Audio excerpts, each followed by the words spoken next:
When I found that half-empty pack of blue pills hidden in Robert's briefcase last Tuesday, my world shifted like sand beneath my feet. We hadn't been intimate in over 3 years, barely spoke beyond passing salt at dinner, so who exactly was my husband of 42 years planning to pleasure with those little blue promises? Before we begin, let me know where you're watching my story from, so I can see how far it has reached.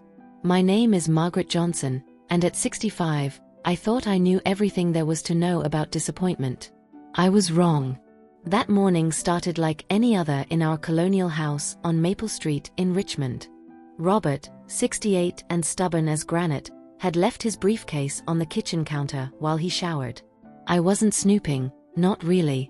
The clasp had come undone, and when I went to close it properly, there they were, nestled between his blood pressure medication and reading glasses like a secret waiting to explode. My hands trembled as I held the package. 7 pills missing from the original 10. When had he gotten them? Our family doctor, Dr. Peterson, had been treating both of us for years, and I handled all the insurance paperwork. This prescription wasn't from him. Robert emerged from upstairs, his gray hair still damp, wearing the same conservative blue tie he'd worn to his accounting firm for the past 15 years. He looked at me standing by his briefcase, and something flickered across his weathered face before he composed himself. "Morning, Margaret," he said, as if we were strangers sharing an elevator. "Morning," I replied, my voice steadier than I felt. I stepped away from the counter, the pills burning in my memory like a brand. He grabbed his briefcase without looking at me, kissed my forehead with the same mechanical precision he'd used for years, and left for work. The front door closed with its familiar thud, and I stood alone in our kitchen with its yellow wallpaper and fading family photos, feeling like a stranger in my own life. I poured coffee with shaking hands and sat at our oak table, the same one where we'd shared thousands of meals, homework sessions with our children, and increasingly silent dinners.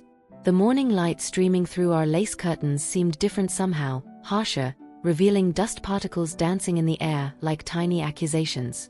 This was the house where we'd raised Karen and Michael, where we'd celebrated birthdays and weathered storms both literal and metaphorical. Robert had been promoted 3 times at Henderson and Associates, and I'd supported him through every late night and weekend conference.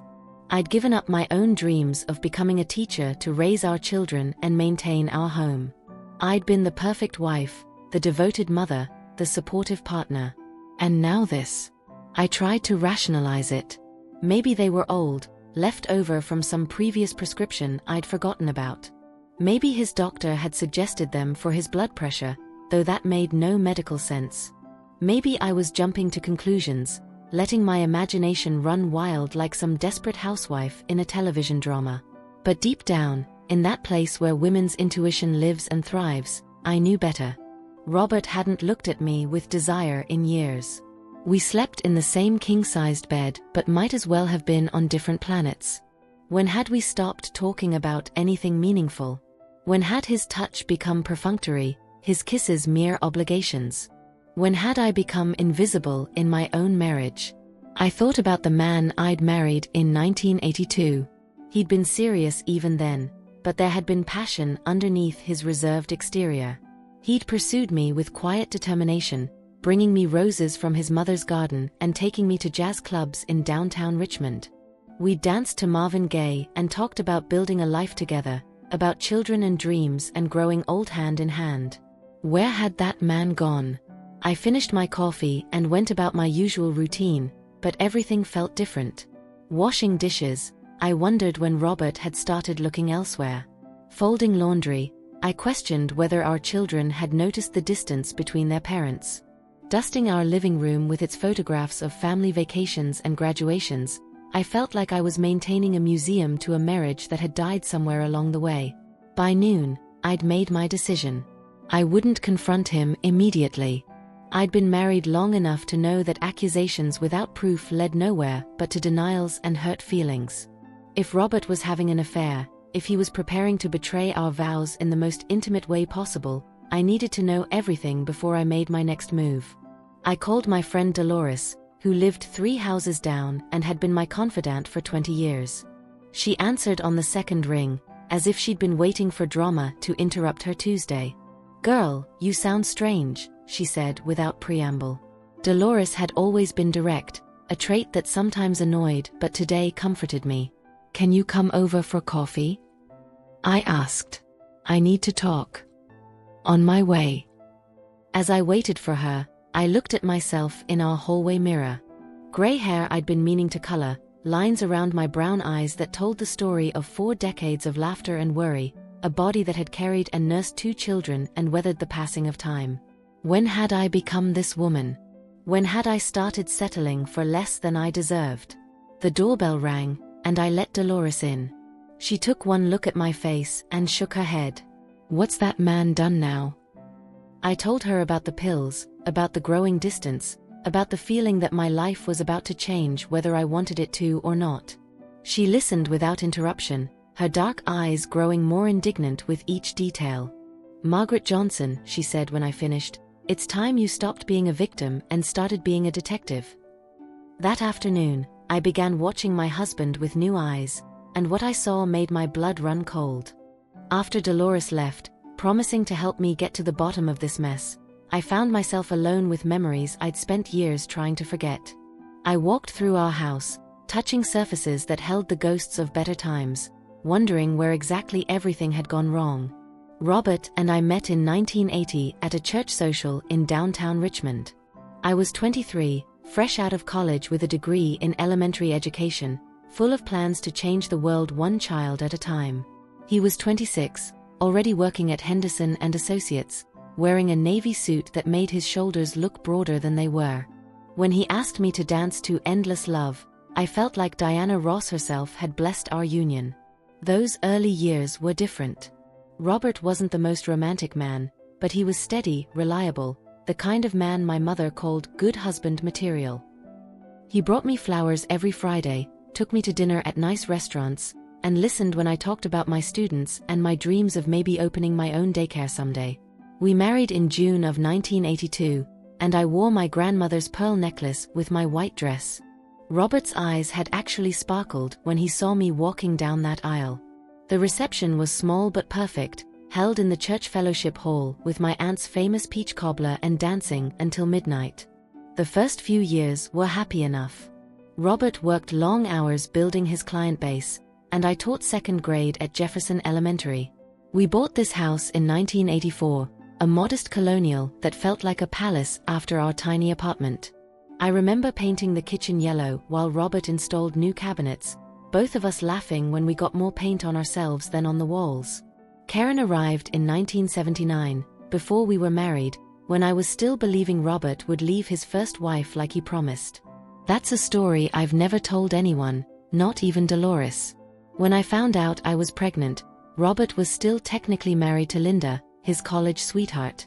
He swore he was getting divorced, that Linda was already seeing someone else, that our baby would bring us together officially. I was young and in love and believed every word. The divorce took 2 years. 2 years of hiding my pregnancy, of Robert visiting us in secret, of me raising Karen alone while he worked things out with lawyers and finances. When we finally married, Karen was already walking and calling him daddy, like he'd been there all along. But something had shifted in me during those lonely months.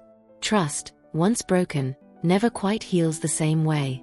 Michael came along in 1983, and for a while, we felt like a real family. Robert was proud of his son, took him to baseball games and taught him to throw a football in our backyard. But even then, even during what should have been our happiest years, there was a distance about Robert, like part of him was always somewhere else.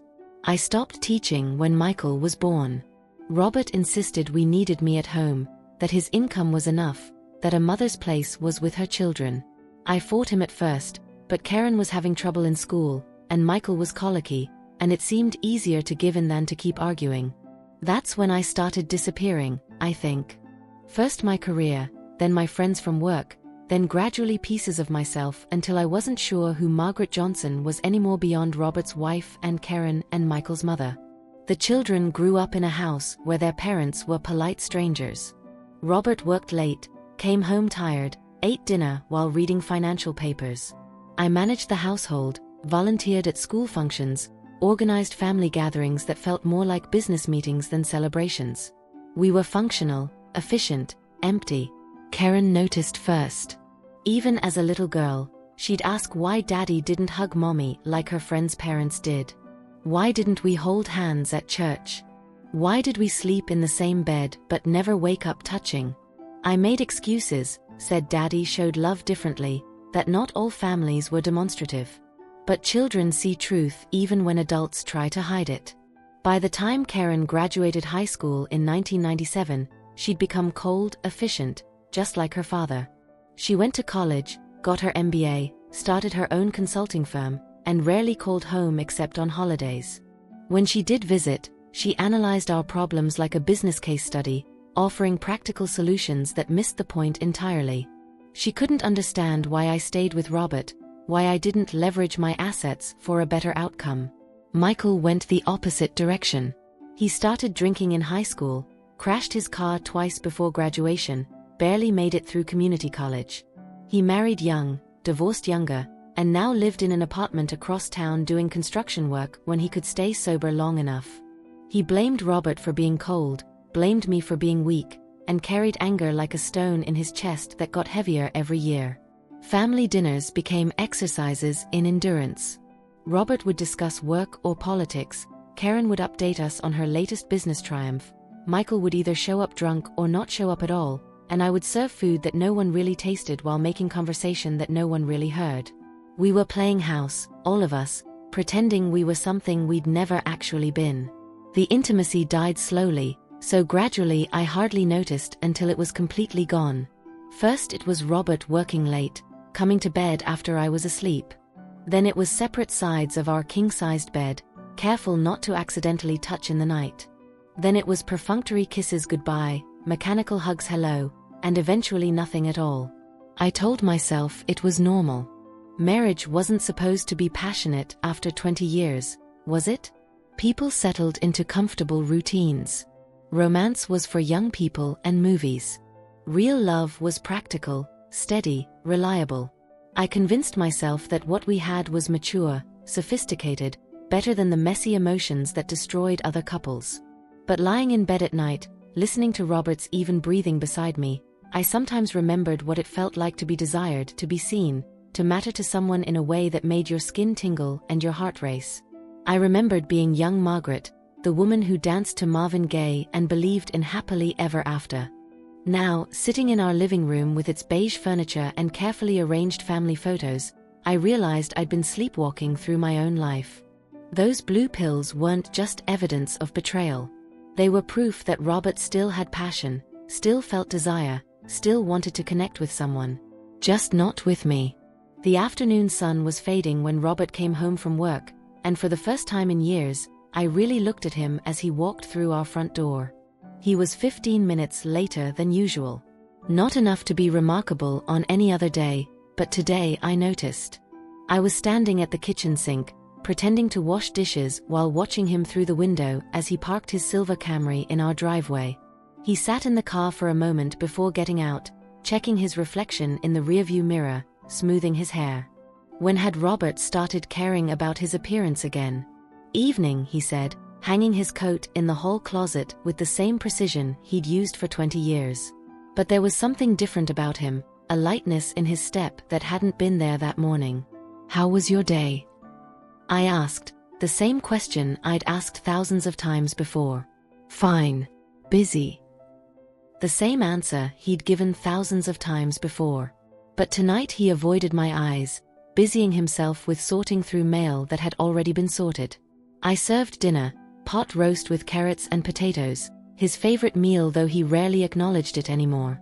We sat at our usual spots, him at the head of the table reading financial documents on his phone, me across from him eating in silence. But I was watching now, really watching, and I saw things I'd been blind to for months. His phone buzzed 3 times during dinner. 3 times he glanced at it with an expression I couldn't quite read. On the 4th buzz, he actually picked it up. "Work emergency," he mumbled, stepping into the hallway to take the call. I strained to hear but could only catch fragments. "Yes, I understand. Tomorrow should work better. We'll have to be more careful." When he returned, his cheeks were slightly flushed. "Everything all right?" I asked. Client having issues with their quarterly projections. Nothing I can't handle.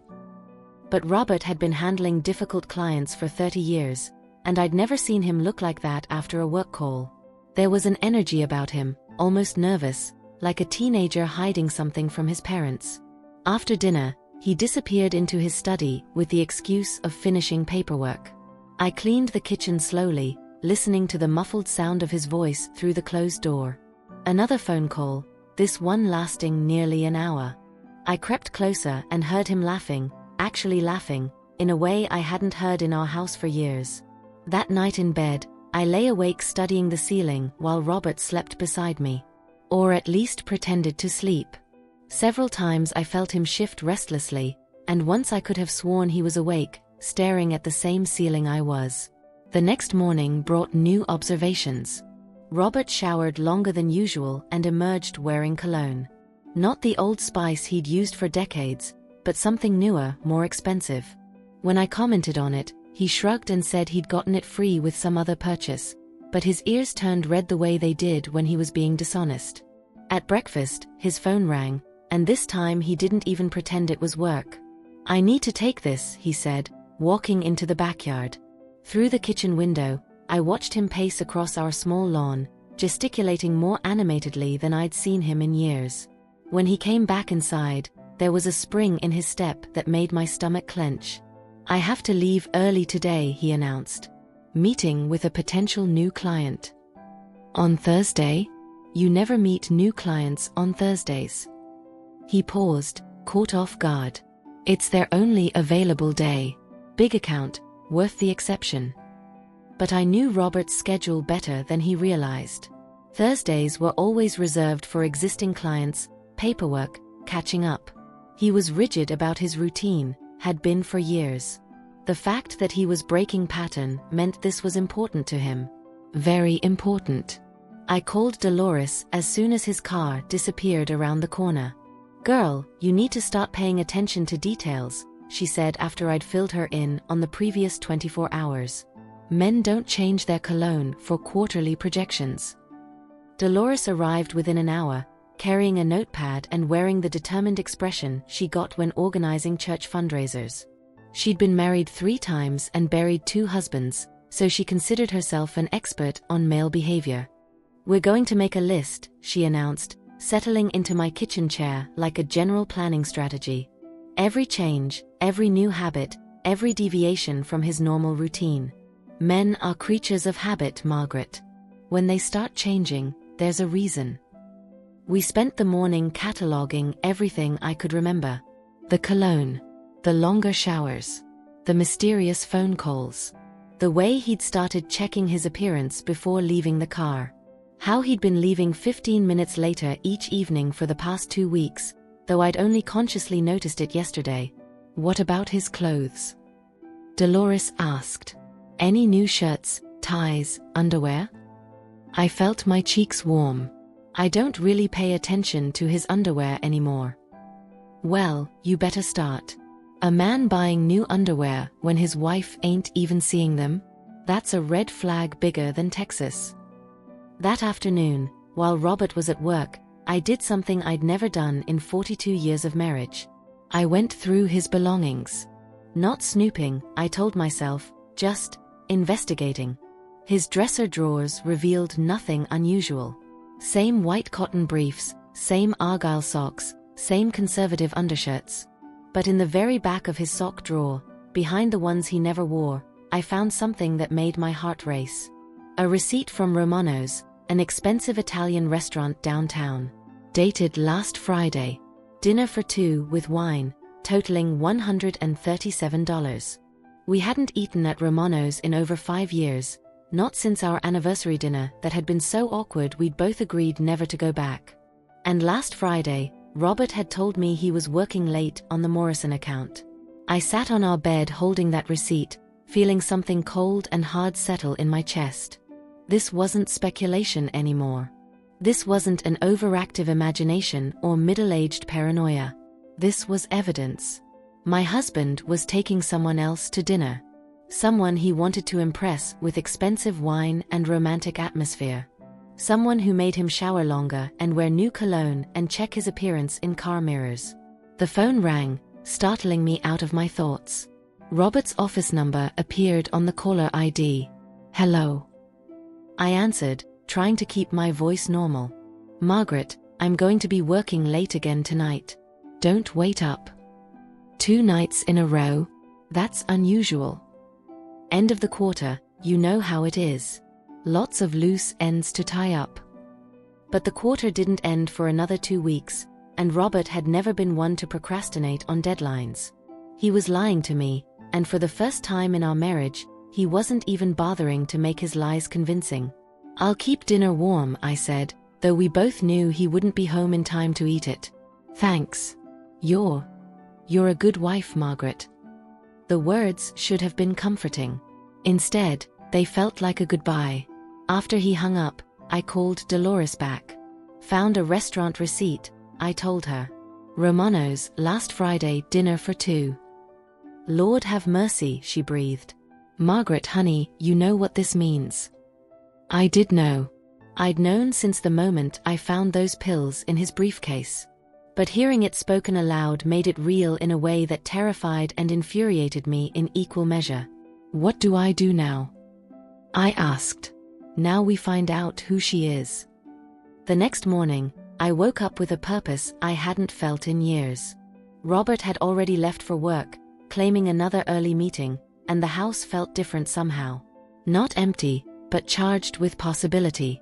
For the first time in decades, I had a mission beyond grocery shopping and laundry. I started with his home office, a small room off the kitchen that he'd claimed as his sanctuary years ago. He'd never explicitly forbidden me from entering, but the unspoken rule was clear: this was his space. Today, I didn't care about unspoken rules. His desk was meticulously organized, just like everything else in Robert's life. Bills in one pile, client files in another, pens arranged by color. But tucked under his calendar blotter, I found another receipt. This one from Bellman's department store, dated 3 days ago. A woman's scarf, silk, $95. I'd never owned a $95 scarf in my life. My hands were shaking as I photographed the receipt with my phone, a skill Karen had taught me last Christmas when she'd insisted I needed to join the digital age.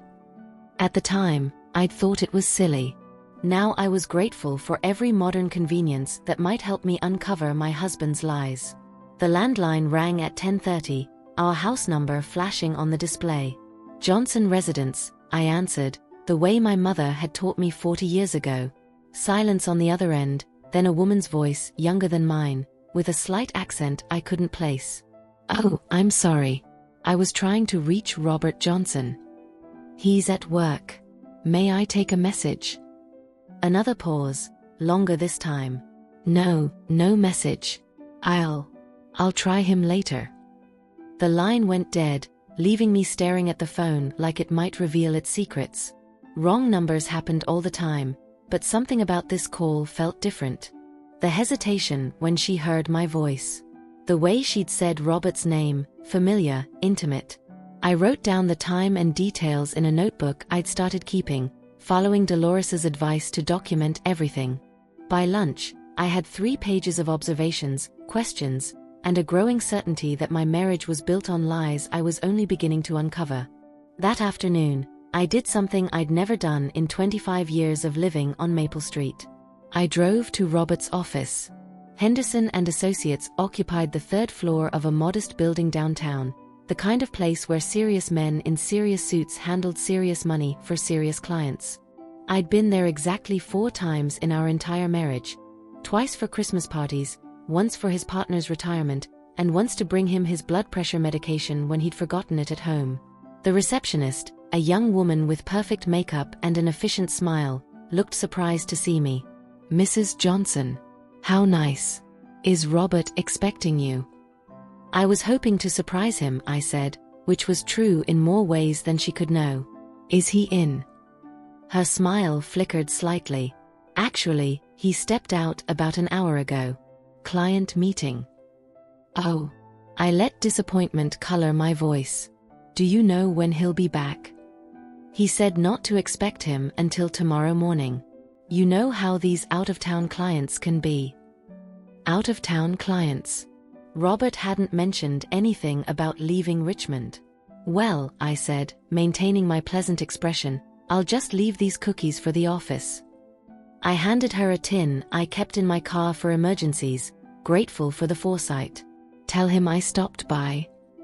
Of course. He'll be so sorry he missed you. But as I walked back to my car, I wondered if that was true. When had Robert started having client meetings I knew nothing about? When had his work life become so separate from our home life that I could be completely ignorant of his schedule? I drove home slowly, taking the long route past Romano's restaurant. It was closed for lunch prep, but I could see through the windows to the intimate tables with their white cloths and flickering candles. The kind of place you took someone when you wanted to impress them, when you wanted to create romance, when you wanted to pretend you were someone other than a married man with 2 grown children and a wife who knew your every habit. Back home, I called his office again, disguising my voice slightly. Henderson and Associates. Yes, I need to reach Mr. Robert Johnson about the Patterson account. I'm sorry, but Mr. Johnson is out of the office today with a client. Can someone else help you? When will he be back? Tomorrow morning. Would you like his voicemail? I hung up, my heart pounding. 2 different stories from the same receptionist in the space of 3 hours.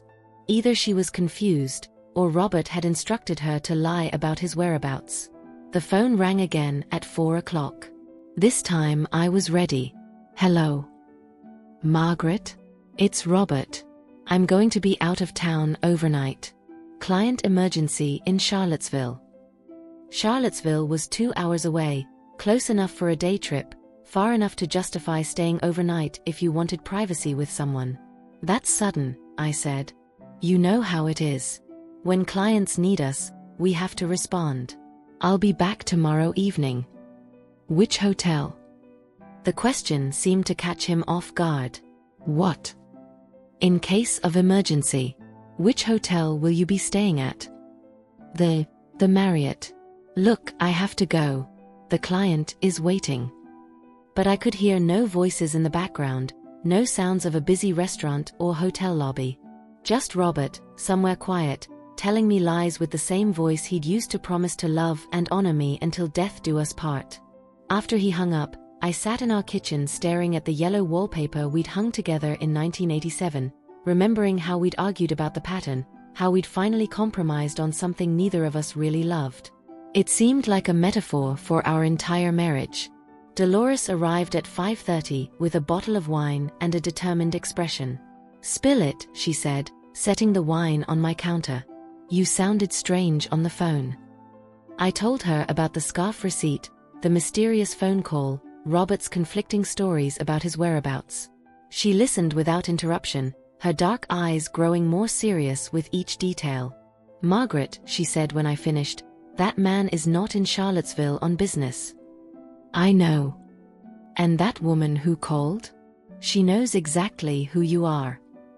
I know that too. So what are you going to do about it? I looked at my reflection in our kitchen window, seeing not the invisible woman I'd become, but someone I barely recognized. Someone with steel in her spine and fire in her eyes. I'm going to find out everything, I said. Every lie, every secret, every moment he thought I was too stupid or too trusting to notice. And then I'm going to decide what to do with what I learn. Dolores poured 2 generous glasses of wine and raised hers in a toast. To the truth, she said. To the truth, I agreed, and for the first time in years, I felt like I was finally waking up. Robert returned home Friday evening looking like a man who'd spent the night at a luxury hotel instead of dealing with client emergencies. His skin had a healthy glow, his eyes were brighter than they'd been in months, and he was humming under his breath as he hung up his coat. How was Charlottesville? I asked from the kitchen doorway, studying his face. Productive. Very productive. He smiled, and for a moment I glimpsed the man I'd fallen in love with decades ago. The irony wasn't lost on me that he looked happier after a night away from me than he had in years of being home. The Marriott treat you well? Fine, fine. You know business hotels.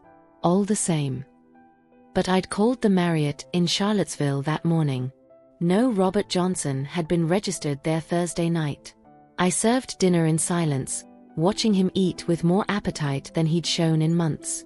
He actually complimented the meatloaf, asked for seconds, made small talk about the weather. If I hadn't known better, I might have thought we were having a pleasant evening together.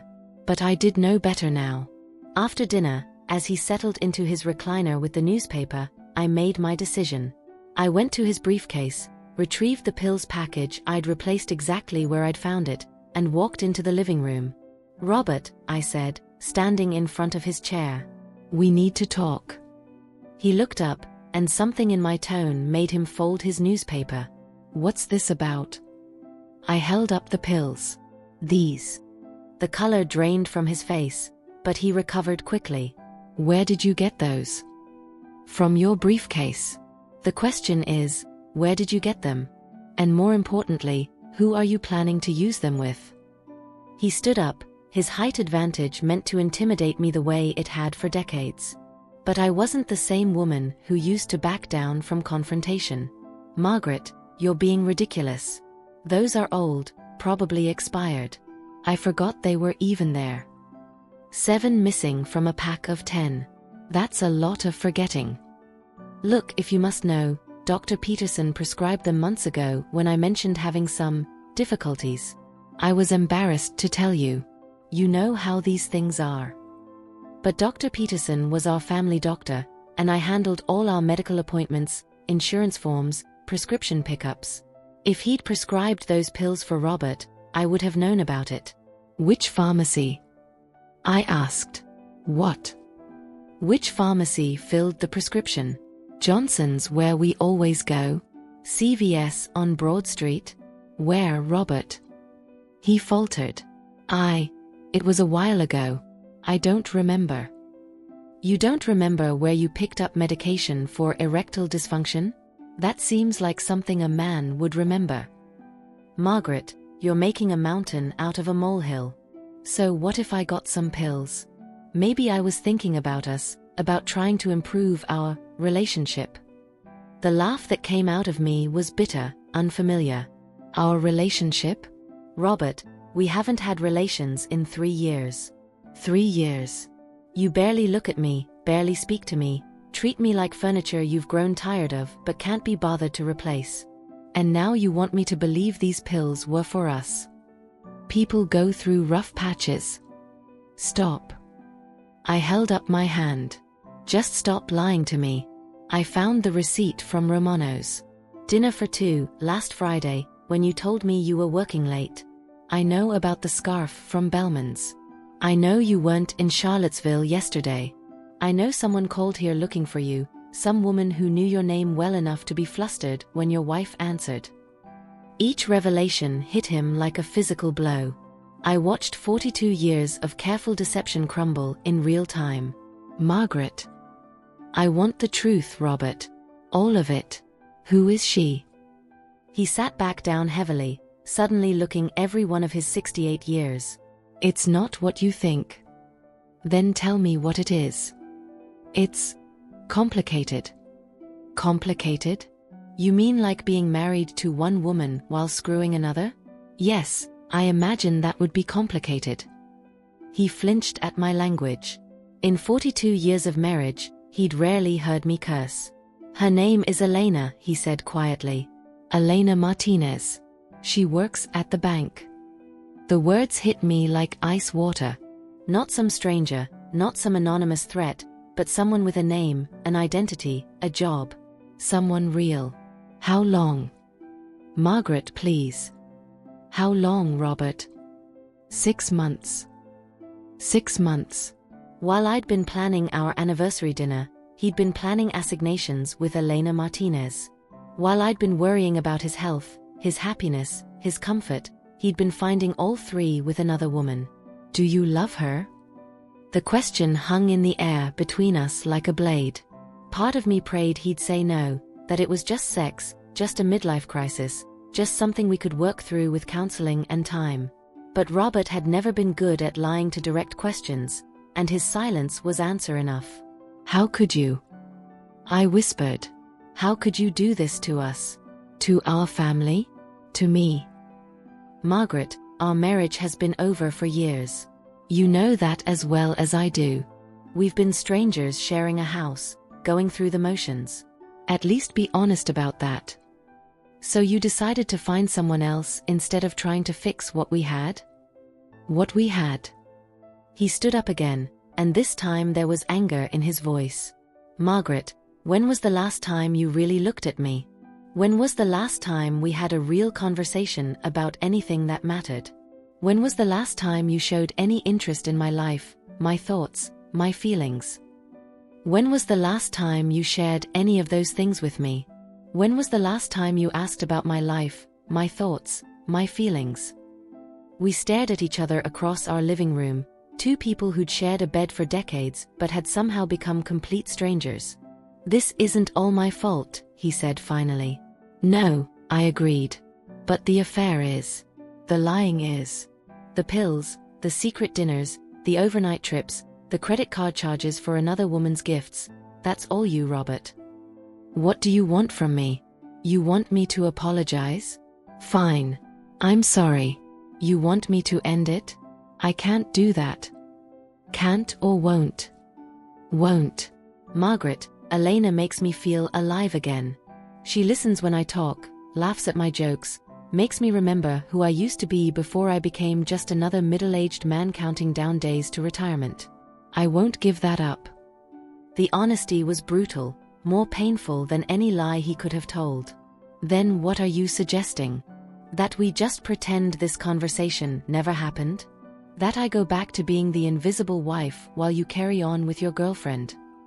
I don't know. I haven't thought that far ahead. Well, you better start thinking, Robert. Because I'm not going back to being ignorant. I'm not going to pretend I don't know what I know, and I'm not going to share you with Elena Martinez or anyone else. So what are you saying?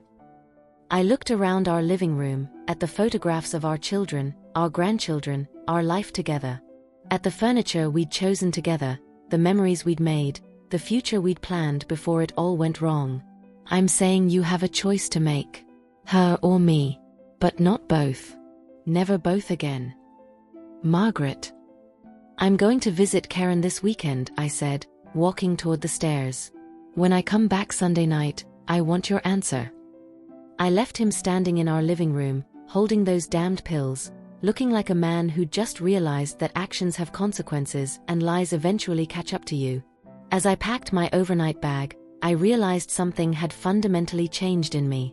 For the first time in our marriage, I'd demanded something from Robert. For the first time in decades, I'd refused to accept whatever scraps of attention and affection he was willing to offer. The woman going to visit her daughter wasn't the same woman who'd found those pills in the briefcase a week ago.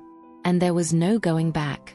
Karen lived in a glass and steel condominium in downtown Richmond, the kind of place that screamed success and money but felt cold as a mausoleum. I'd always found it uncomfortable, too modern, too sterile, but this weekend I was grateful for the distance it represented from my life on Maple Street. Mom, you look different, she said when she opened the door Saturday morning. Karen had inherited Robert's analytical nature and my stubborn streak, a combination that had served her well in business but poorly in personal relationships. Different how? I don't know. Angry, maybe? When was the last time I saw you actually angry about anything? I settled into her expensive leather sofa and told her everything. About the pills, the receipts, the lies, Elena Martinez. Karen listened without interruption, her expression growing more incredulous with each detail. Dad's having an affair, she said when I finished, as if testing the words. I can't believe it. He's so boring. Apparently not boring enough. She got up and paced to her floor-to-ceiling windows, looking out at the city skyline. What are you going to do? I gave him an ultimatum. Her or me. And if he chooses her? It was the question I'd been avoiding since I'd walked out of our house. Then I guess I start over at 65. Karen turned to face me, and for the first time in years, I saw concern in her eyes instead of judgment. Mom, are you sure you're ready for that? Starting over, I mean. You haven't worked in 25 years. Your whole life has been wrapped up in Dad and this family. Maybe that was the problem. We spent the rest of Saturday talking in a way we hadn't since she was a child. Really talking, not just exchanging pleasantries and updates. She told me about her business, her dreams, her fear that she was becoming too much like Robert. Successful but empty. I told her about the woman I'd been before marriage, before children, before I'd slowly disappeared into the role of Robert's wife. You know what's funny? She said as we shared Chinese takeout that evening. I always thought you and Dad had this perfect marriage. Stable, secure, predictable. I based all my relationship decisions on what I thought you two had. What do you mean?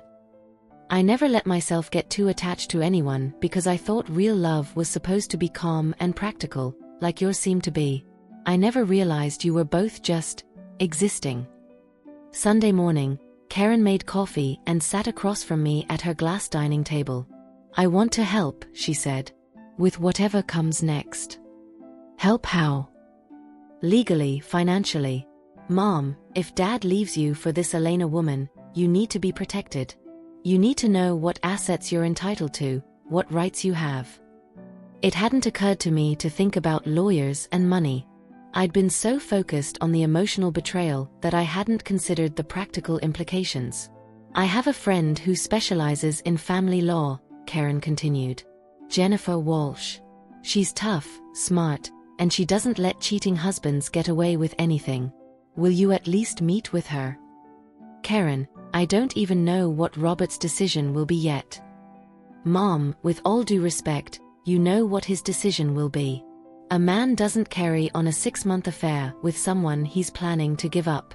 He's just trying to figure out how to break it to you gently. Her words stung because I suspected she was right. The Robert I'd confronted Friday night wasn't a man torn between two women. He was a man who'd already made his choice and was just working up the courage to admit it. I returned home Sunday evening to find Robert in his study, door closed, voice low in conversation. When he heard my car in the driveway, he ended the call quickly and came to meet me in the kitchen. How was Karen? He asked, as if we hadn't left things hanging between us. Fine. She sends her regards. I hung up my coat and faced him. Have you made your decision? He looked older than he had Friday night, worn down by whatever internal struggle he'd been fighting all weekend. Margaret, I think we need to talk about this more. Maybe see a counselor, work through our problems together. That's not what I asked, Robert. I asked if you'd made your decision. It's not that simple. It is exactly that simple. Are you ending things with Elena Martinez or not?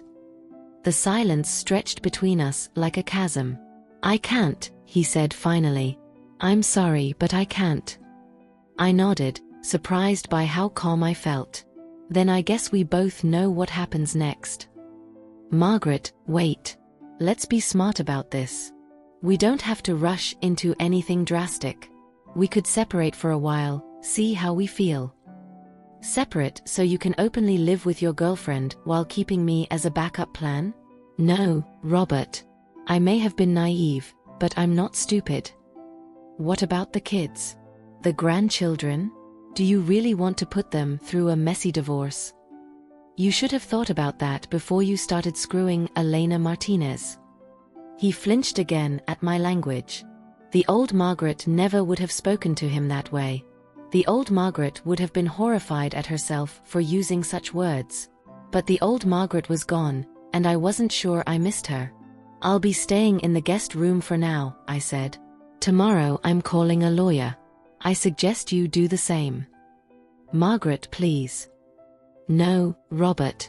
The time for pleasing you ended the moment you decided our marriage vows were optional.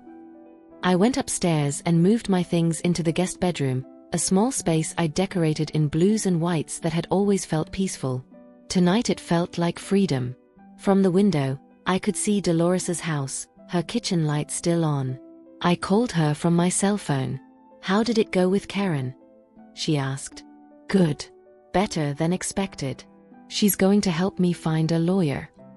And Robert? He chose Elena. That fool. That absolute fool. Dolores, I need to ask you something. Tomorrow, when Robert goes to work, will you come over? I want to go through everything. Financial papers, bank statements, credit card bills.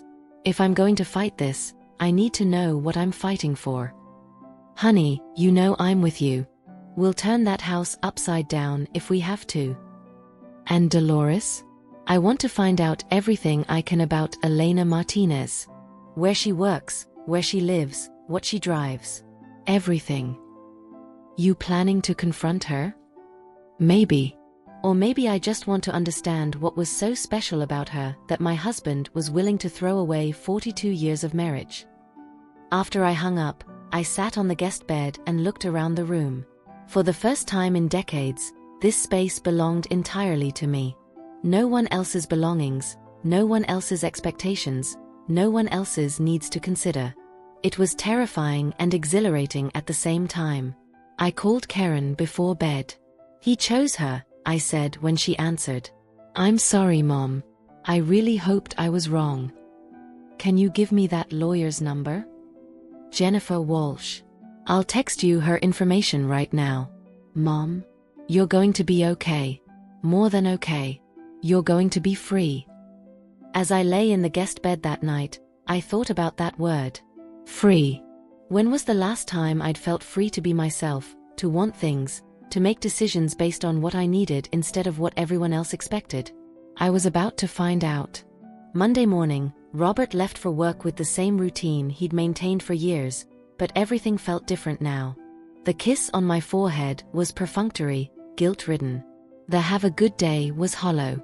We were strangers playing house, waiting for one of us to have the courage to stop pretending. Dolores arrived 30 minutes after his car disappeared around the corner, carrying a thermos of coffee and a legal pad. All right, detective, she said, settling at my kitchen table. Where do we start? With Elena Martinez.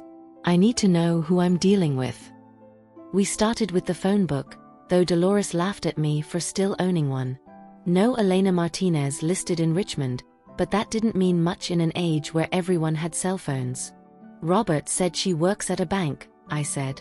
There are what, dozen banks in Richmond? We could call them. And say what? Hi, I'm looking for the woman who's sleeping with my husband. Dolores had a point. We needed to be smarter than that. Wait, I said, remembering something. When she called here looking for Robert, she had a slight accent. Hispanic, maybe. That narrows it down. Elena Martinez, Hispanic, works at a bank. Dolores pulled out her smartphone with the confidence of someone half her age. Let me try social media. I watched her fingers fly across the screen, amazed at how quickly she navigated through what looked like a maze of information. Here we go, she said after several minutes. Elena Martinez, loan officer at First National Bank. Age 41, graduated from VCU, originally from El Salvador. She turned the phone toward me, and I found myself staring at a photograph that made my stomach clench. Elena Martinez was beautiful in a way I'd never been, even in my youth. Dark hair that caught the light, warm brown eyes, a smile that suggested she found life amusing and exciting. She looked like a woman who laughed easily, who made men feel clever and important just by listening to them. She's lovely, I said, surprised by how calm my voice sounded. She's young, Dolores said bluntly. 24 years younger than you, 27 years younger than Robert. What's a 41-year-old woman want with a 68-year-old married man? It was a good question, one that had been nagging at me since Robert first spoke her name. What did Elena Martinez see in my husband that made him worth the complications of an affair? Money, I said suddenly. It has to be about money. What do you mean? Think about it. She's a loan officer, she deals with finances all day. She'd know exactly how much Robert makes, what our assets are worth, what kind of retirement he's looking at. Maybe she's not just sleeping with him, maybe she's planning for her future. Dolores's eyes widened. You think she's a gold digger? I think she's a smart woman who knows that sleeping with a married man her father's age isn't usually about romance. We spent the next hour going through Robert's financial papers, something I should have been doing all along instead of leaving everything to him. What I found made my blood run cold. Robert had opened a new checking account 6 months ago, right around the time his affair with Elena began. He'd been transferring money from our joint savings account, small amounts at first, then larger ones. In total, he'd moved nearly $15,000 without telling me. That son of a bitch, Dolores breathed, looking at the bank statements spread across my kitchen table. But that wasn't the worst of it. I found credit card statements showing charges I didn't recognize. The Romanos dinner, yes, but also jewelry stores, boutiques, weekend getaways to Virginia Beach and Williamsburg. He'd been living a double life on our joint credit, financing his affair with money that was supposed to be securing our retirement. Margaret, you need to call that lawyer today, Dolores said. This isn't just adultery anymore. This is financial fraud. I was reaching for the phone when it rang. Robert's office number appeared on the display. Don't answer it, Dolores advised, but I was already picking up. Hello. Margaret. Robert's voice sounded strained. We need to talk. Something's happened. What kind of something? Elena knows that you know. About us, I mean. She's upset. And how exactly does Elena know what I know? I had to tell her. She has a right to understand what's happening. The casual way he said it, as if his mistress's feelings were more important than his wife's, made me see red. A right? Robert, the only person in this situation with rights is me. Your wife. The woman you promised to forsake all others for. Margaret, please. Elena's talking about going to her supervisors at the bank, telling them about our relationship. It could cause problems with my clients. Your clients who bank at First National? Silence. Oh my God, I said, the pieces falling into place. She's not just your mistress, is she? She's been handling your business accounts. That's how this whole thing started. It's not what you think. It's exactly what I think. You've been mixing business with pleasure, and now she's threatening to expose you unless you what? Leave me? Marry her. Margaret, if this gets out, it could ruin my reputation. My practice. Everything we've worked for. Everything you've worked for, Robert. I stopped having a stake in your success the moment you decided to risk it all for a woman young enough to be your daughter. I hung up on him, something I'd never done in 42 years of marriage. Well, Dolores said, sounds like little Miss Elena isn't just a passive victim in all this. No, she's not. I was already forming a plan, something that would have horrified the old Margaret but filled the new me with grim satisfaction. She wants to play hardball? Fine. Let's see how she likes playing with someone who has nothing left to lose. That afternoon, while Robert was presumably dealing with Elena's threats at the bank, I drove to a part of Richmond I hadn't visited in years. The neighborhood where I'd grown up, where my mother had taught me that a woman's greatest strength was her ability to endure, to sacrifice, to put everyone else's needs before her own. I'd believed that for 42 years. Now I was beginning to think my mother had been wrong. I parked outside the small brick house where Mrs. Henderson still lived, Robert's former secretary from his early years at the firm. She'd retired 5 years ago but had always sent Christmas cards, and I'd always wondered what she really thought about the man she'd worked for so closely. Margaret Johnson, she said when she opened the door, her lined face creasing into a surprised smile. What a lovely surprise. Come in, come in. Her living room was crowded with photographs and keepsakes, the home of a woman who'd lived fully and held onto the memories. I hope you don't mind me dropping by unannounced, I said, accepting the cup of tea she insisted on making. Nonsense. I always enjoyed our chats at the office parties. How's Robert? That's actually what I wanted to talk to you about. I took a breath, choosing my words carefully. Mrs. Henderson, you worked with Robert for almost 20 years. Did you ever notice anything unusual about his behavior with female clients? Her teacup paused halfway to her lips. That's an interesting question, Margaret. Why do you ask?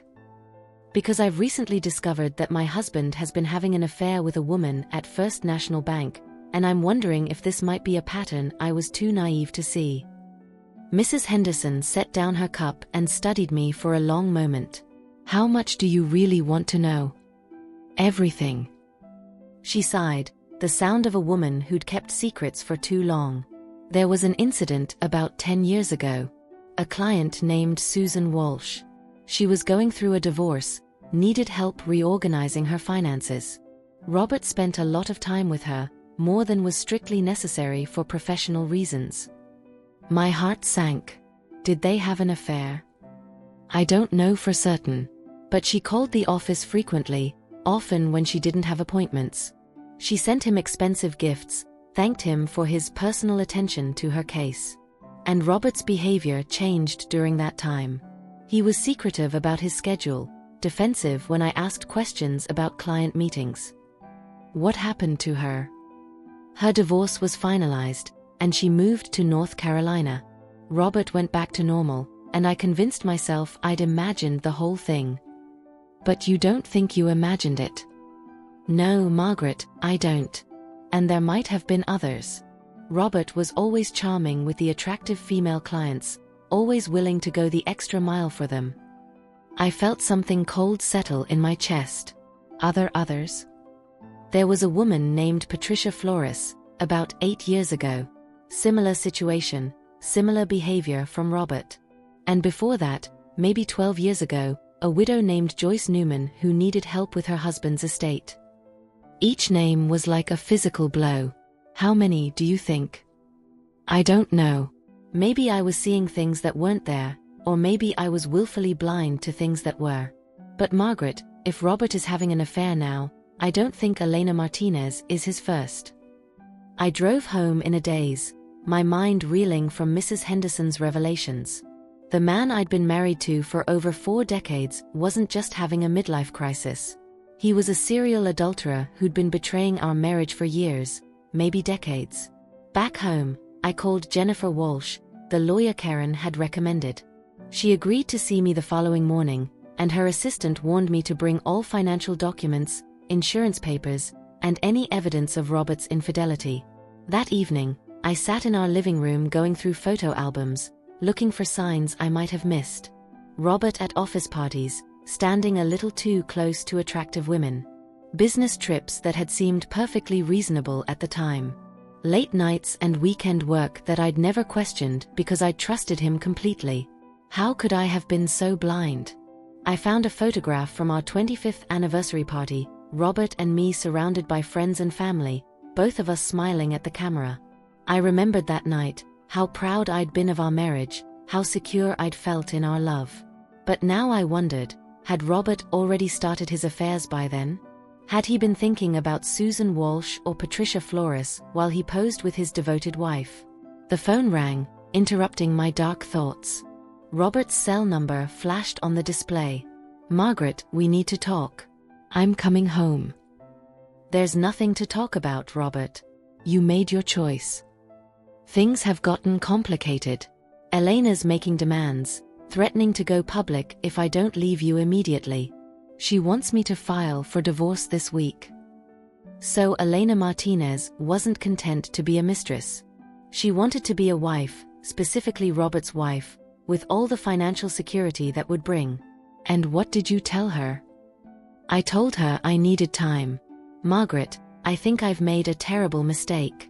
This woman, she's not who I thought she was. She's possessive, demanding. She's talking about marriage, about our future together, about me supporting her if she leaves her job. So you're calling me because your mistress isn't working out the way you hoped?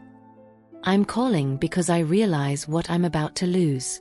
Our home, our family, our life together. Maybe we can work this out, go to counseling, start over.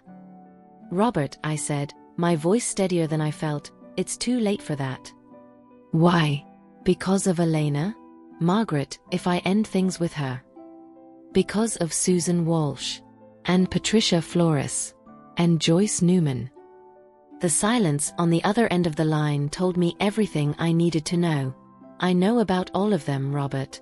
Mrs. Henderson told me everything. Elena isn't your first affair, she's just the first one stupid enough to make demands. Margaret. I'll see you when you get home. We have a lot to discuss. I hung up and continued looking through the photo albums, but now I wasn't looking for signs of his infidelity. I was looking for evidence of my own strength, my own identity, my own worth beyond being Robert Johnson's wife.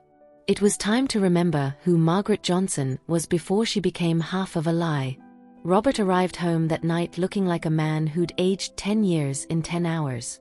His usually perfect hair was disheveled, his tie loosened, his confident posture replaced by the slumped shoulders of someone who knew his carefully constructed world was collapsing. Margaret, he said, standing in our living room doorway like he wasn't sure he had the right to enter. How long have you known? About Elena? A week. About the others? Since this afternoon. I was sitting in my chair with the photo albums still spread across my lap, but I felt calmer than I had in days. The question is, how long has this been going on? He sat down heavily on the couch, putting his head in his hands. It's not what you think. Then tell me what it is, Robert. Tell me how a devoted husband ends up with multiple affairs over the course of our marriage. They weren't affairs, not all of them. Susan Walsh, we kissed a few times, but it never went further. Patricia Flores, we had dinner twice, nothing more. Joyce Newman was just lonely, and I listened to her. And Elena? His silence was answer enough. So you had emotional affairs with 3 women and a physical affair with a 4th. Do you really think that makes it better? Margaret, I never meant for any of this to happen. These women, they needed help, they were vulnerable, and I was just trying to be supportive. Supportive? Is that what you call stealing $15,000 from our savings account to buy your girlfriend jewelry? He looked up sharply. How did you? I found the bank statements, Robert. The secret account, the credit card charges, all of it. You've been financing your double life with our retirement money. I was going to pay it back. With what? More money you stole from our joint accounts. He stood up and began pacing, a habit he'd had since I'd known him when he was cornered.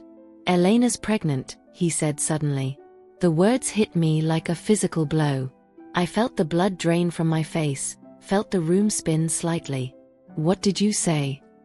She told me today. She's 8 weeks along. She wants me to leave you, marry her before the baby comes. If I don't, she's threatening to tell everyone at the bank about our relationship, about the client accounts I've been managing for her personally. I closed the photo album with shaking hands. Client accounts you've been managing personally? Margaret, it's not illegal. I've been helping her with some investments, some property purchases. But if the bank finds out we're romantically involved, they could claim conflict of interest. What kind of property purchases? A condo. In her name, but I co-signed the loan.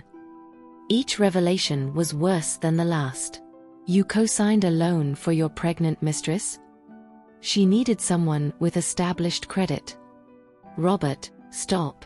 Just stop talking. I stood up, needing to move, needing to process what he'd just told me. You got another woman pregnant. You've been helping her buy property. You've been stealing from our accounts to fund this relationship. Do I have this right? The baby might not be mine. The desperate hope in his voice would have been pathetic if it weren't so infuriating. Might not be yours? Robert, are you listening to yourself? You're 68 years old, and you've gotten your 41-year-old mistress pregnant. Whether or not you're the biological father is irrelevant. You've created a situation where you're legally and financially responsible for this woman and her child. What do you want me to do, Margaret? I can't undo what's been done. I want you to pack a bag and leave. Tonight. Margaret. No. I'm done, Robert. Completely done. The affairs were bad enough, but the lying, the stealing, the financial fraud, and now a pregnancy? I can't even look at you right now. Where am I supposed to go? I suggest Elena's new condo, since you helped pay for it. He left that night with 2 suitcases and 42 years of marriage reduced to whatever could fit in his car. I watched from the living room window as he loaded his belongings, this man I'd loved, trusted, built a life with, reduced to a stranger who'd betrayed everything we'd ever promised each other. After his taillights disappeared, I called Karen. "Mom? It's late, is everything okay? Your father got Elena Martinez pregnant. He's been stealing money from our accounts, helping her buy property, lying about everything for months. He just moved out." Silence, then, Jesus Christ. Language, Karen. "Mom, under the circumstances, I think a little strong language is called for. Are you okay? Do you want me to come over?" "I'm fine. Better than fine, actually. I want you to call Jennifer Walsh first thing in the morning. Tell her the situation just became much more complicated." The next morning, I woke up in the guest bedroom to sunlight streaming through windows that hadn't been dimmed by Robert's presence. For the first time in months, I felt like I could breathe fully. Michael called while I was having coffee, his voice rough with what sounded like a hangover. "Mom, Dad called me last night. He said you threw him out over some misunderstanding." "Is that what he called it? A misunderstanding?" "He said you found some pills and jumped to conclusions, that you're being dramatic about a simple medical issue." I'd expected Robert to lie to the children, but the extent of his dishonesty still amazed me. "Michael, your father has been having an affair for 6 months with a woman from the bank. She's pregnant. He's been stealing money from our accounts to support her. That's not a misunderstanding, that's betrayal and fraud." Silence on the other end, then, "Holy shit, Mom. I'm meeting with a lawyer this morning. Your sister's helping me sort through the financial mess. I thought you should know what's really happening before your father tells you more lies." "I can't believe this. I mean, Dad's always been cold, but cheating? Stealing? That's not the man I thought I knew." "It's not the man I thought I knew either, sweetheart. What do you need from me? How can I help?" The offer surprised me. Michael had been angry at both his parents for so long that I'd assumed he'd want nothing to do with our divorce. "Just be my son. That's all I need right now." At 10 o'clock, I sat in Jennifer Walsh's law office, a modern space with glass walls and expensive furniture that screamed competence and success. Jennifer herself was younger than Karen, probably in her late 30s, with steel gray hair and eyes that missed nothing. "Mrs. Johnson," she said, reviewing the documents I'd brought, "your husband has put himself in a very vulnerable position. The commingling of personal and business relationships, especially with someone who works at a bank that handles his clients' accounts, could result in serious professional consequences." "What kind of consequences?" "Loss of his CPA license, potentially. Civil suits from clients who could claim he had conflicts of interest. Criminal charges if there's evidence of actual fraud." "And the money he took from our accounts?" "That's marital asset dissipation. In Virginia, the court can order him to repay the full amount to the marital estate, plus interest. The fact that he used marital funds to support his mistress and help her purchase property is particularly damaging to his case." "What about the pregnancy?" Jennifer's expression grew more serious. "That complicates things significantly. If he's the father, he'll have child support obligations that will affect his ability to pay alimony. If he marries Elena Martinez, she could claim rights to his pension, his social security, assets that would otherwise be available to support you. So I need to move quickly." "You need to move immediately. I'm filing for divorce this afternoon on grounds of adultery and desertion. We're also going to request temporary spousal support, an injunction preventing him from accessing your joint accounts, and a forensic accounting of all marital assets." "How long will this take?" 6 months to a year, depending on how much he fights. "But Mrs. Johnson, given what you've told me about his pattern of behavior and his current legal vulnerabilities, I suspect he'll want to settle quickly and quietly." That afternoon, I met Dolores for lunch at a small cafe downtown, my first meal in a restaurant without Robert in I couldn't remember how long. "You look different," she said, studying me across the table. Different how? Younger. Like you've been carrying a weight you didn't even realize was there. I feel different. Scared but different. What are you scared of? I thought about it, surprised by the question. I'm scared of being alone. I've been married for 42 years, Dolores. I don't know how to be Margaret Johnson instead of Mrs. Robert Johnson. Honey, you were Margaret Johnson for 23 years before you became Mrs. Anybody. That woman is still in there, just buried under decades of putting everyone else first. What if she's not worth much anymore? Then you'll build someone new. Someone better. Someone who won't let any man treat her like she's invisible. That evening, Karen came over with Chinese takeout and a bottle of wine. Jennifer called me, she said as we sat in my kitchen. She says Dad's lawyer wants to meet tomorrow to discuss settlement terms. He must be panicking. Good. He should be panicking. Mom, I have to ask you something, and I want you to be honest with me. What is it? Are you doing this for the right reasons? Because you want justice and a fair settlement, or because you want revenge? I considered the question, swirling wine in my glass. Maybe both. Is that wrong? No. I think after what he's put you through, a little revenge might be exactly what you need. Your father called me today, she continued. He wants to have dinner, explain his side of things. He seems to think I'll take his side because I understand business relationships. And will you? Mom, the man got his mistress pregnant and stole money from his wife to buy her a condo. There's no business rationale that justifies that level of stupidity. For the first time in weeks, I laughed. Really laughed, the kind that comes from deep in your belly and shakes your whole body. What's so funny? Karen asked.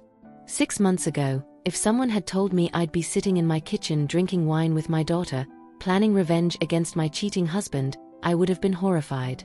Now it feels like the most natural thing in the world. Maybe that's because for the first time in years, you're being true to yourself instead of trying to be what everyone else needs you to be. That night, I sat in the living room going through more photo albums, but this time I wasn't looking for signs of Robert's betrayal. I was looking for signs of the woman I'd been before I'd lost myself in marriage and motherhood. I found her in pictures from college, confident and smiling. I found her in early photos with Robert, when I'd still believed in fairy tales and happily ever after. I found her in pictures with baby Karen, tired but glowing with purpose and love. Somewhere along the way, that woman had disappeared. But now, at 65, with my marriage in ruins and my future uncertain, I was finally ready to find her again. 3 days after Robert moved out, Jennifer Walsh called with news that made my blood turn to ice. Mrs. Johnson, our forensic accountant, found something disturbing. Your husband didn't just steal $15,000 from your savings.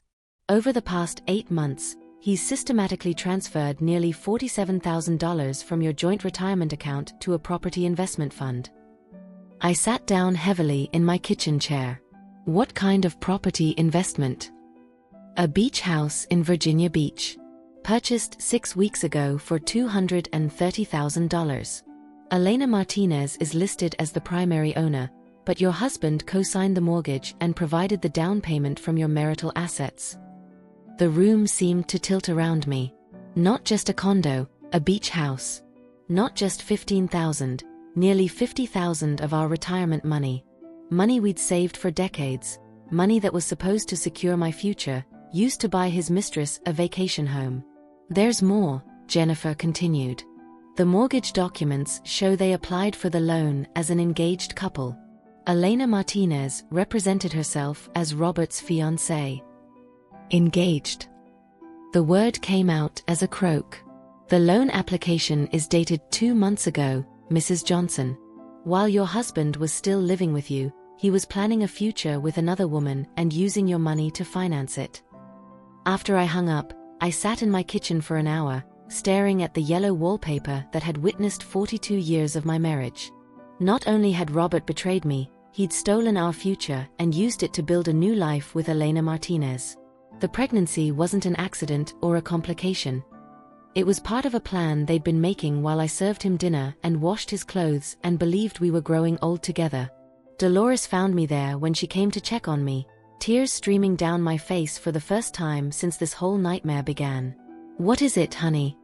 she asked, immediately alarmed. I told her about the beach house, the fake engagement, the systematic theft of our retirement fund.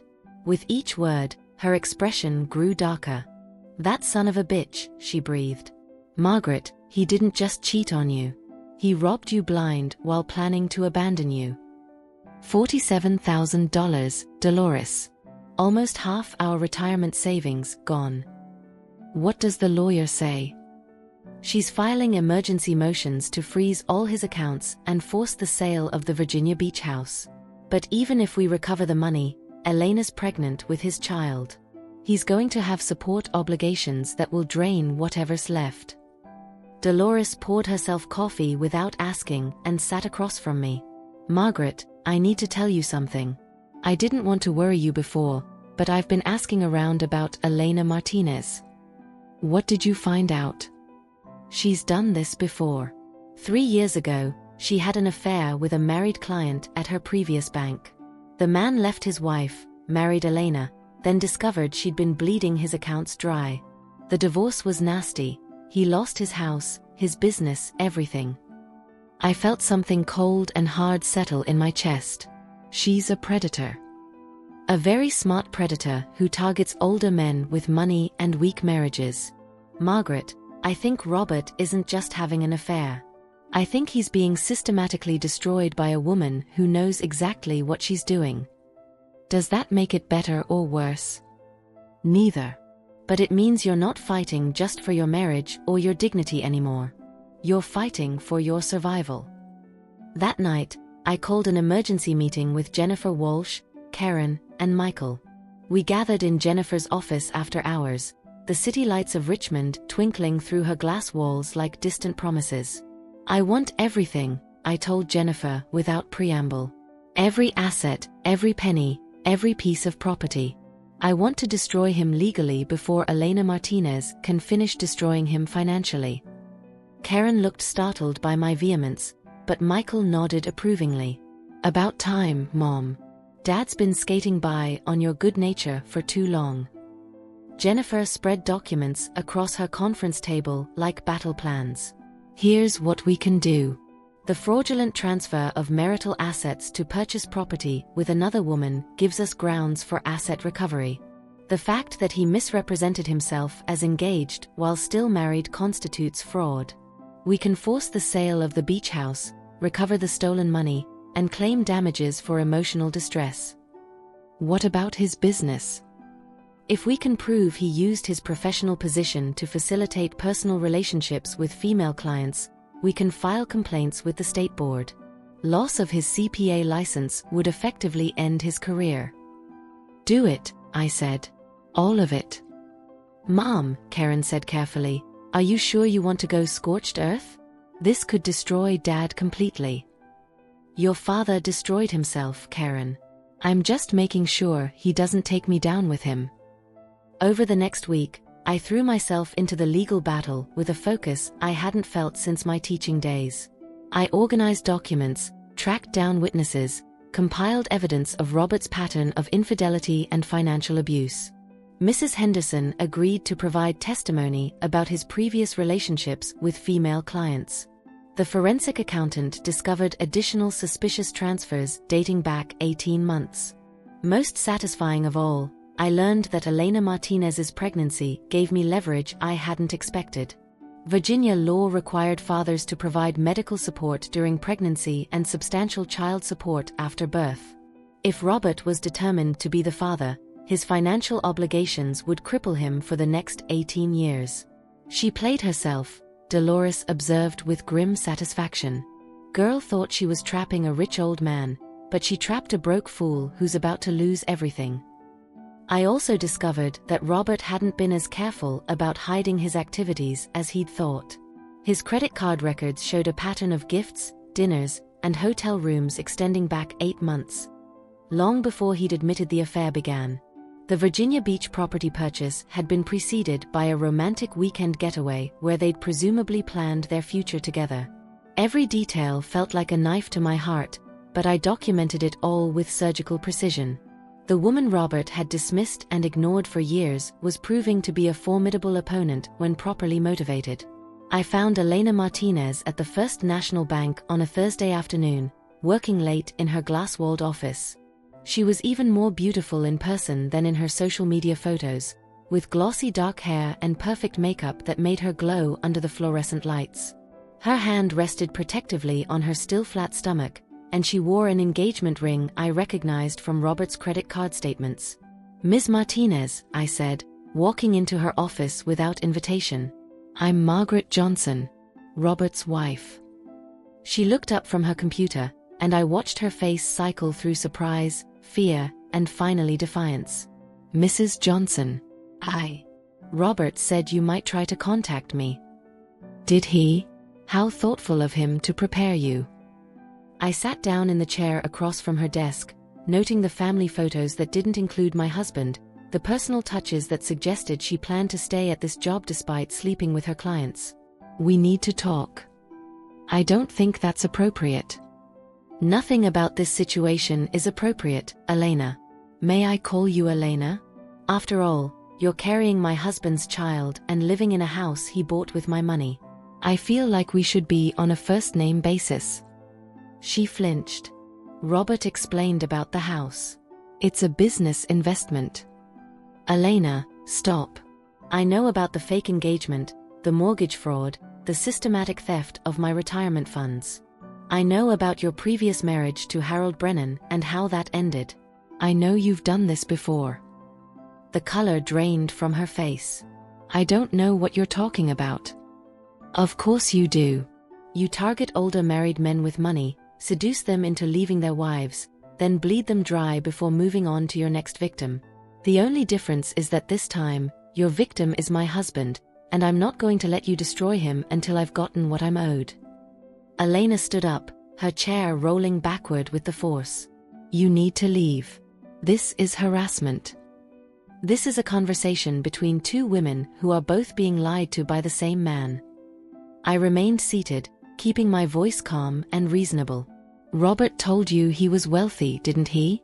Successful, established, ready to take care of you and your baby." "He is successful." "Elena, he's 68 years old with a modest accounting practice and a mountain of debt he's been hiding from me for years. The money he's been spending on you? It's the last of our savings. The beach house? It's mortgaged to the hilt, and when I'm done with him legally, he won't be able to afford the payments."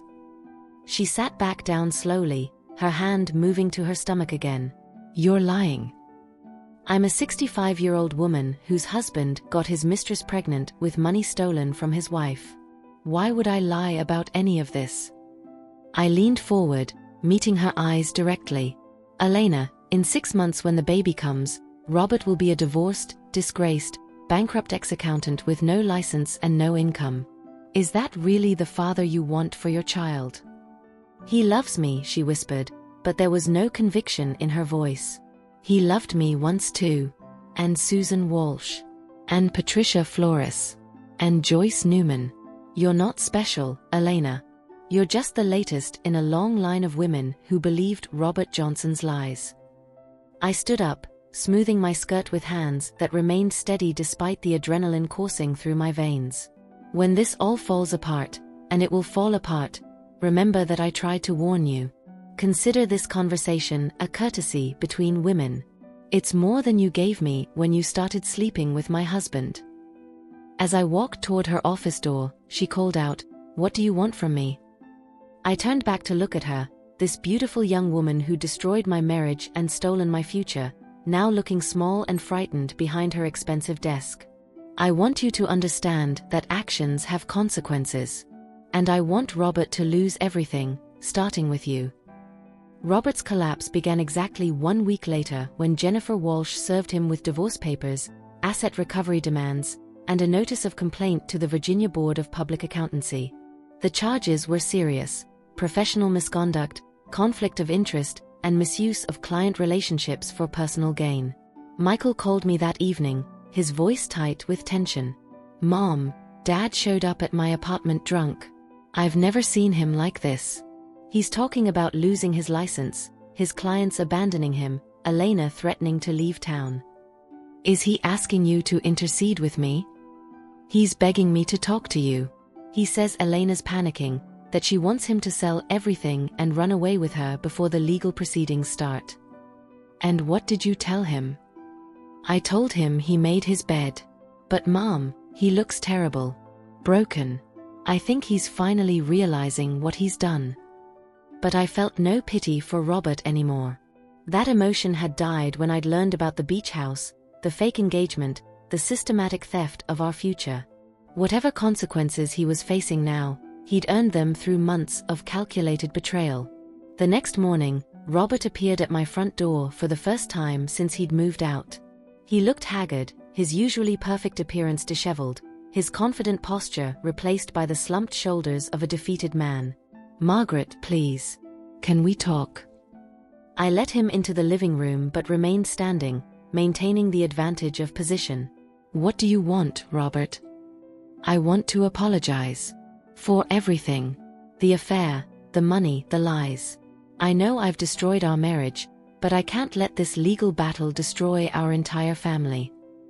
Our family was destroyed the moment you chose Elena Martinez over your wife and children. Margaret, I'm going to lose my license. My clients are already leaving. The bank is freezing the beach house pending investigation. If this goes to court, I'll lose everything we've built together." "Everything we built together? Robert, you systematically stole and spent everything we built together. What exactly is left for you to lose?" He sat down without permission, putting his head in his hands. "Elena's threatening to leave. She says if I can't provide for her and the baby, she'll go back to El Salvador and I'll never see my child." "Your alleged child?" "The paternity test confirmed it. The baby is mine." Even though I'd expected it, the confirmation hit me like a physical blow. At 68, my husband was going to be a father again with a woman younger than our own children. Then you have a choice to make, Robert. Elena Martinez and your new life, or some attempt to salvage what's left of your relationship with Karen and Michael. You can't have both. What about us? Is there any chance? Us. I laughed, and the sound was bitter even to my own ears. Robert, there is no us anymore.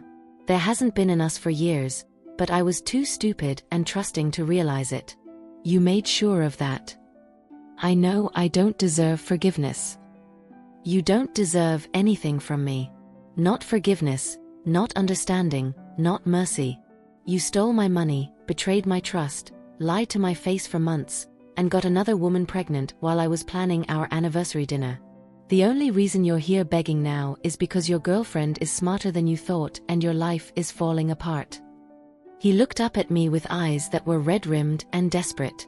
What do you want from me, Margaret? What will it take to end this? I want everything, Robert.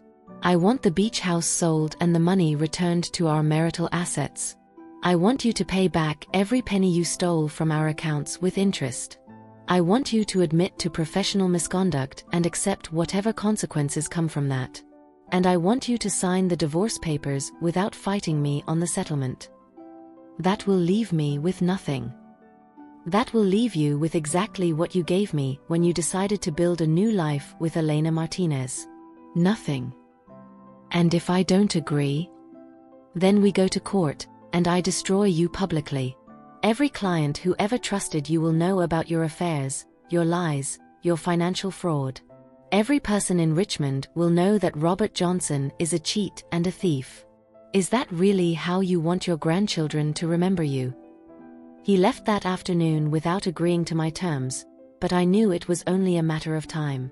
Men like Robert, who'd spent their lives building careful reputations and maintaining respectable facades, couldn't survive public exposure of their private corruption.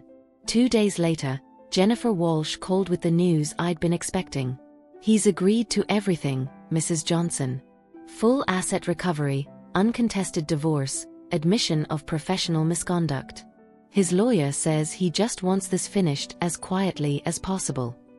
And Elena? According to my sources, she left for El Salvador yesterday. Apparently, she decided that a broke, disgraced accountant with a vengeful ex-wife wasn't the meal ticket she was looking for. 6 months later, I stood in the kitchen of my new apartment in downtown Richmond, making coffee for one and looking out at a view that was entirely mine. The divorce had been finalized 3 weeks earlier, and I'd emerged with the house on Maple Street, which I'd immediately sold, half of Robert's remaining assets, and enough alimony to live comfortably for the rest of my life. More importantly, I'd emerged with myself. The woman who'd found those blue pills in Robert's briefcase seemed like a stranger now. That woman had been invisible, defined entirely by her relationships to other people, afraid to want anything for herself. The woman I'd become was learning to take up space in the world, to have opinions, to make choices based on what she needed instead of what others expected. I'd enrolled in art classes at the community college, something I'd wanted to do for decades but had never allowed myself. My watercolor paintings were terrible, but they were mine, created by hands that were finally free to be imperfect and experimental. Karen visited often, and our relationship had deepened in ways I hadn't expected. She'd left her consulting firm to start her own business, inspired, she said, by watching me fight for my independence. "You know what's funny, Mom?" she'd said during her last visit. "I spent my whole adult life thinking you were weak for staying with Dad, for not having your own career, for putting everyone else first. But watching you destroy him legally while rebuilding your own life? That took more strength than I ever gave you credit for." Michael had been sober for 4 months now, attending AA meetings and working steadily for a construction company. He told me that watching me stand up to Robert had made him realize he could stand up to his own demons. "You showed me that it's never too late to change," he'd said. "If you can start over at 65, I can start over at 42. Robert's life had collapsed completely. He'd lost his CPA license, his business, and his reputation. The last I'd heard, he was working as a bookkeeper for a small auto repair shop, living in a studio apartment and paying child support for a daughter he'd never met. Elena had married someone else in El Salvador and refused to let Robert contact their child. I felt no satisfaction in his destruction, but I felt no guilt either. Robert had made his choices, and consequences were not the same thing as revenge. The most surprising change was in my friendship with Dolores. Without the drama of my failing marriage to bond us, we discovered we actually enjoyed each other's company. She'd become my partner in adventure, encouraging me to try new restaurants, take weekend trips, join social groups where I was Margaret Johnson, not Mrs. Robert Johnson. "Girl, you're glowing," she told me just last week. "You look 10 years younger than you did 6 months ago." She was right. The face in my bathroom mirror was different now. More confident, more present, more alive. I'd colored my gray hair, updated my wardrobe, started wearing makeup again.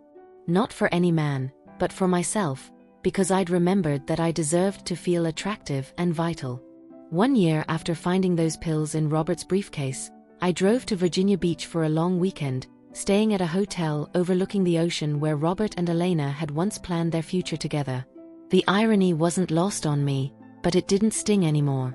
I sat on the beach at sunset, my feet buried in sand that was still warm from the day's heat, watching waves that had been rolling to shore for millennia and would continue long after I was gone.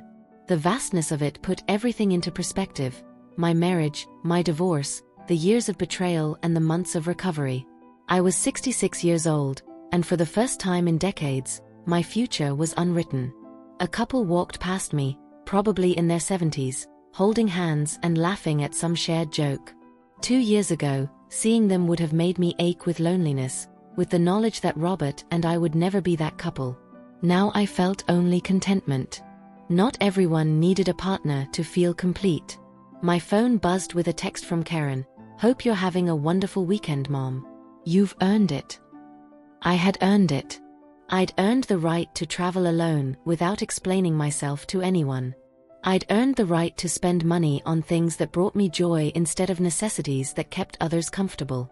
I'd earned the right to be selfish, to be demanding, to refuse to settle for less than I deserved. The next morning, I walked along the shoreline collecting shells, something I'd always wanted to do but had never taken time for when I was busy managing Robert's schedule and needs. Each shell was different, shaped by forces beyond its control, but somehow still beautiful, still whole, still valuable. On my last evening at the beach, I sat on my hotel balcony writing in the journal I'd started keeping. Not about Robert or the divorce or what I'd lost, but about what I'd gained. My writing was clumsy at first, after decades of using words only for grocery lists and thank you notes. But gradually, I found my voice again, the one that had been silenced so long ago. I wrote about the art classes where I was learning to see color and light differently. I wrote about the book club I joined, where women my age discussed literature with passion and insight that reminded me how hungry I'd been for intellectual stimulation. I wrote about the volunteer work I'd started at the Literacy Center, teaching adults to read, using skills I'd thought were buried forever. Most of all, I wrote about the freedom that came with being unattached, unobligated, unapologetic about taking up space in the world. The Margaret Johnson who returned to Richmond that Sunday evening was not the same woman who'd driven to the beach 3 days earlier. She was stronger, clearer, more herself than she'd been in 40 years. Back in my apartment, I found a letter from Robert's lawyer. He was requesting a reduction in alimony, claiming financial hardship. I read it once, then threw it away. My lawyer would handle it, as she handled all communications with my former husband. I had no interest in Robert's problems anymore, just as he'd had no interest in mine for so many years. Instead, I called Jennifer Walsh to discuss a new matter entirely. I wanted to write a will, something I'd never done independently. My money, my belongings, my legacy, they would go where I chose, not where tradition or expectation dictated. That night, I sat in my living room with its furniture I'd chosen for myself, in colors Robert had always disliked. I was alone, but I wasn't lonely. The silence around me wasn't empty, it was full of possibilities, of choices yet to be made, of adventures yet to be taken. At 66, I was finally ready to discover who Margaret Johnson could become when she wasn't trying to be someone else's perfect wife, mother, or caretaker. The woman in the mirror smiled back at me with eyes that sparkled with curiosity instead of resignation. I had lost a marriage, but I had found myself. And in the mathematics of my heart, that was the better bargain. The yellow wallpaper, the silent dinners, the invisible woman who'd served pot roast to a husband who barely saw her, that life belonged to someone else now. Someone I'd outgrown like an old coat that no longer fit. Tomorrow would bring new choices, new possibilities, new reasons to wake up excited about the day ahead. And for the first time in decades, that future belonged entirely to me.